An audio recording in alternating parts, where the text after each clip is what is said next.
दोस्तों, लाख अड़चने आने के बाद फाइनली भारतीय वैज्ञानिकों ने और भारत के HAL ने हार नहीं मानी है और भारतीय वैज्ञानिकों ने ठाना है कि आने वाले 1 से 2 सालों के अंदर भारतीय वायुसेना को स्वदेशी जेट देकर ही मानेंगे। दरअसल आप सभी को पता है कि इस समय भारत को फाइटर जेट बेचने के लिए कई सारे देश अपने अपने पैंतरे आजमा रहे हैं, जिसमें अमेरिका का सबसे बड़ा पैंतरा है कि भारत को इंजन की डिलीवरी कम कर दो तो भारत ऑटोमेटिक हमसे नए फाइटर जेटों की डील करेगा, क्योंकि इंजन की डिलीवरी में देरी होने से भारत के स्वदेशी फाइटर जेट डिले हो जाएंगे और भारत को ऑटोमेटिक अपनी सुरक्षा के लिए हमसे फाइटर जेट लेने ही पड़ेंगे। तो वहीं पर साब ग्रुप और फ्रांस की तरफ से भारत को अलग अलग प्रकार के ऑफर दिए जा रहे हैं। साब ग्रुप पूरी तकनीक भारत को देने को तैयार है, तो वहीं पर फ्रांस भी भारत के अंदर रफाल की फैक्ट्री डालने को तैयार है। परंतु जो असली मजा है वो है भारत के स्वदेशी जेट के अंदर, क्योंकि जब भारत का जेट खुद भारत बनाएगा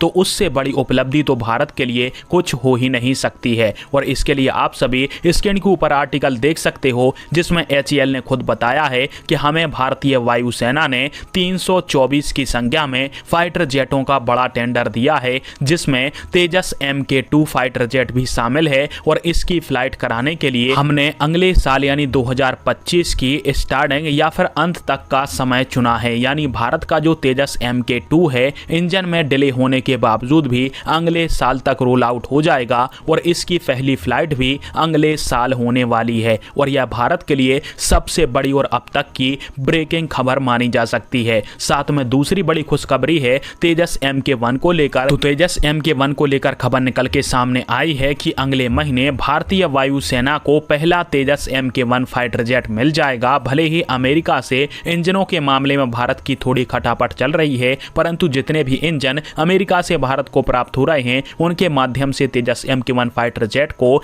भारत के अंदर बनाकर भारतीय वायुसेना में शामिल कर दिया जाएगा।